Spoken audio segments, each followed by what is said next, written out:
Hey guys, and welcome to Nikky Chance's Full House. Today, my guest is the CHW Backyard champion and one half of the CHW Tag Team Champions, Miniak. Hey guys. Welcome to Full House. It's your first time being here. First time. It was hard to come here. Well, I mean, I know we haven't been the best of friends over the time. That's it. I think we can let bygones be bygones for now. Past is the past. Yep. Let's see future instead. So let's get started. First off, how long have you been wrestling for? Oh my God, I lost count of it. Probably about 10 years. About 10 years, okay. And who trained you to wrestle? Well, Paul Lidzik's son actually trained me. Oh, really? Yeah, I mentioned that in the previous Q&A. He was really old school WWF. Okay. We're talking about many, many years ago. But his son actually trained me. His name is Carl Lidzik. Okay. And you trained in Montreal, or? Yes, actually. Downtown Montreal, I trained with him. So now we're going to move on. We know that you obviously had an indie career. Yep. And then from the indie, you moved into CHW Backyard. Yes, you were actually part of the groundbreaking of the very first season. Yes. You had matches with Suede Savard. You also had a fatal four-way parking lot brawl match where you won the very first CHW Backyard Championship. How did it feel to be part of the groundbreaking of CHW and to become the first champion? Honestly, doing it, I didn't think much of it. I was doing it with friends for fun. I mean, it was a blast. So you didn't expect it to become a big thing like it has been? Honestly, no. I wasn't expecting to be part of such a big thing. CHW has grown so much that it's almost unbelievable.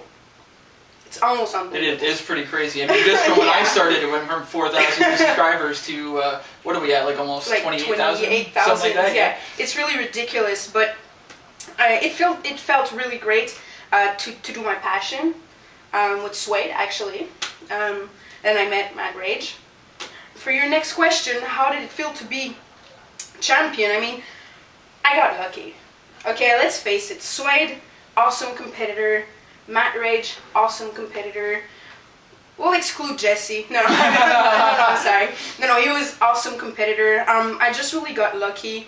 I was at the right place at the right time. I pinned Mad Rage, and I won the match.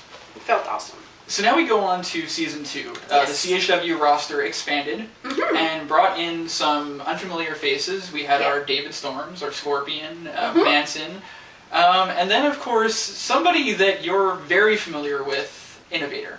Yeah. And also Executor. Yeah.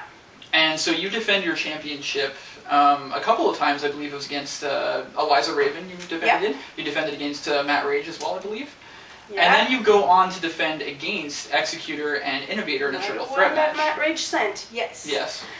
So you get stuck in this situation where you face the early start of Team FTW, and you were injured. Yes. The match was never completed. No one ever actually won the match. Yeah. And you had to vacate the title. Going from defending the title and being pretty dominant through your first season, the second season, how did it feel to now be stuck in a situation where you couldn't do what you love to do?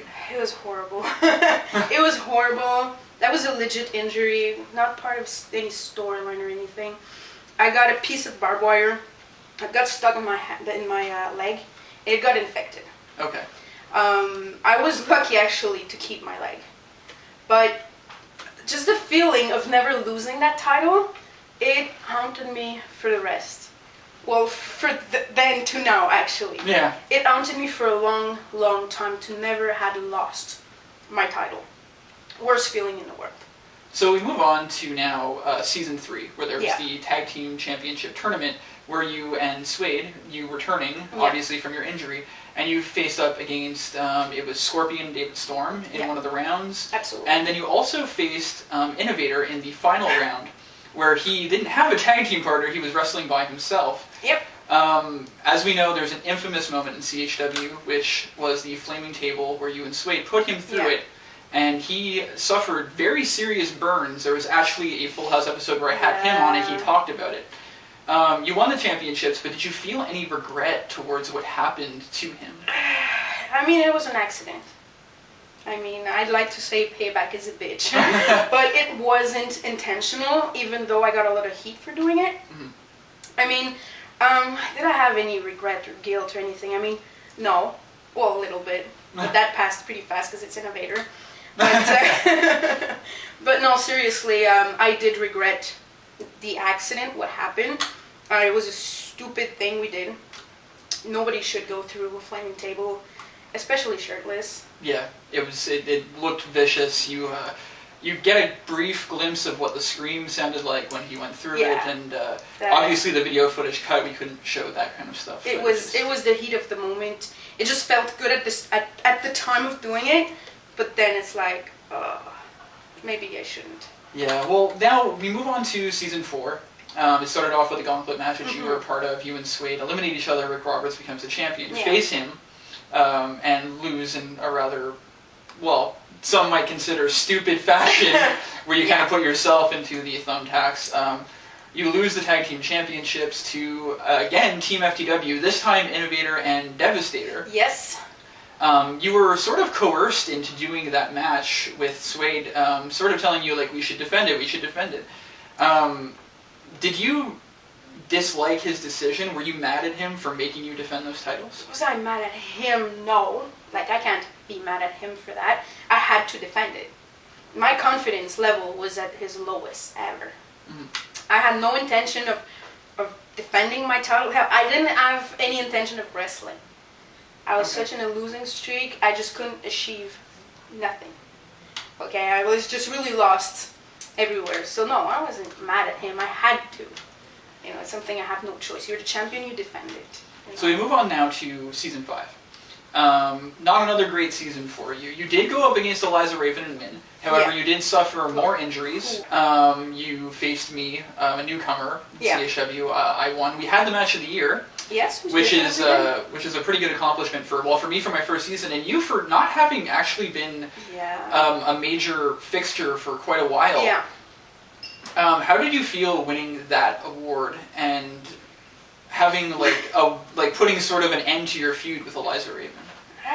Winning the award was cool. I mean, it was really, really nice. Unfortunately, it's a match where I got really humiliated. So, you know, I got like the haircut to talk about it, but winning against Eliza Raven didn't do much. Sorry, it's, you know. Well, I mean, you guys have been feuding since season 2, so. It's somebody I don't like, so, you know. So now we move on to our most recent season of CHW. Yeah. Where it seems like your losing streak has pretty much come to an end. Yes. You start off by winning the mystery box match. Mm-hmm. Going on to cashing in the mystery box match to face Innovator and winning the title, the CHW Backyard title, for the second time. Then, not only do you go on to do that, but you win the CHW Tag Team Championship for the second time as well. Also, never heard of accomplishment. You went from being down in the dumps to winning your entire season so far. Yep. It must feel good to be starting to pick up some wins again. Oh man, yeah. You have no idea how good it feels. I mean, you know, as much as I hate the fact that you cut my hair, winning the award for Match of the Year really boosted my confidence. And this summer, well, not this summer, but I mean like the in-between seasons, I just really centered in myself. I trained. I healed really old injury that I was, you know, I busted my knee. I had that infection in my leg. I had broken ribs, concussion, and I really just, you know, for a couple of months, put everything down and just healed my body. And I came back stronger.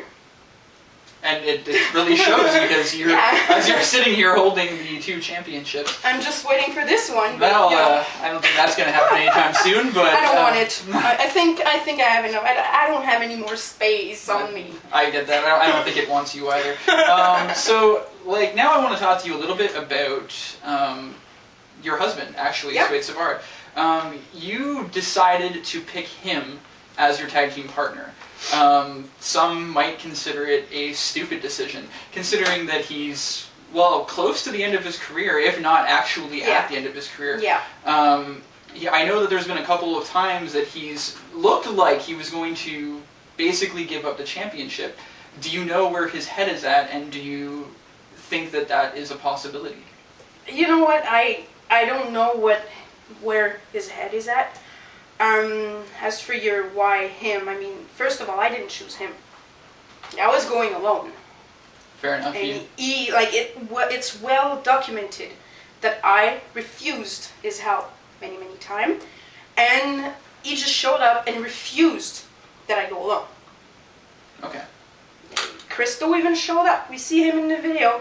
I was like, oh good, it's him, but so I just kept insisting, and I just, I just, whatever, let's go. So on that note, I feel like, well, I extended my invitation to be your tag team partner multiple times. I feel like, considering how new I am to CHW and the fact that I am interstate champion right now and was at the time, that I could have been a far better partner and a far more reliable one. I have no known injuries so far, other than the fact that you busted my teeth in. But, I mean, other than that, I mean, I've had no injuries so far, and I would be a much more viable partner. What do you think is going to happen to your tag team championships if he gives them up? Well, first, I want to make one thing clear with you. I didn't choose you because you were in for yourself. You didn't care about the company, you just wanted the gold. And don't forget our past. Our past is not very good, so the chance of you screwing me over in that match was actually pretty high, in my head. Me, I see, like we're not the best of friends. It's against Team FTW. I don't know how they could have controlled you to just screw me over. So that's the reason why. Love to say I could argue that fact, but I could see why, given our past and whatnot, you would choose that. I don't know if Swade's really the best choice for you. I think maybe. He's my husband. I mean, that's a questionable choice too. But moving on now, I guess we're going to focus now on your most recent upcoming CHW Backyard Championship defense, where you're going to be facing Scythe, a relatively unknown competitor in CHW, very unknown, for your championship in what has been known as one of the most brutal matches in history, the Pyro Man match. Yeah, I'm not too happy about that, but whatever. I'm up for a challenge. Having seen the results of the other Pyro Man match, obviously there's Agent Exile and Jesse the Bruiser Bedard, and then there was your husband Swade versus Agent Exile as well, where Agent Exile hasn't been seen since it happened. Are you worried about what Scythe could possibly do going into this one? Well, me, personally, I'll tell you, I'm scared of fire. Okay. I'm telling you right now, I think the Pyro match is a terrible idea for me. But one thing Scythe have to understand is just remember what happened to Innovator. I burnt one person, maybe I'll burn another one. Scythe has also been interrupting a number of videos here and there. One of mine, one of Swade's, one of CHW's. Are you concerned about the mind games? A little. Yeah, definitely. A little bit. I mean, he's a creepy person. I mean, I can't put my finger on him and just know what he's going to do. He's totally unpredictable. He's totally insane. So, yeah, don't even make me start on him. He's creepy. Creepy. Well, I think that's covered everything that we're going to cover today. I'd like to thank you for showing up on the show today, and for challenging me to that wonderful snow challenge. If you haven't seen it, go check it out. You're very welcome. Also, I wish you the best of luck in your championship match next Saturday. Thank you very much for having me, Nikky.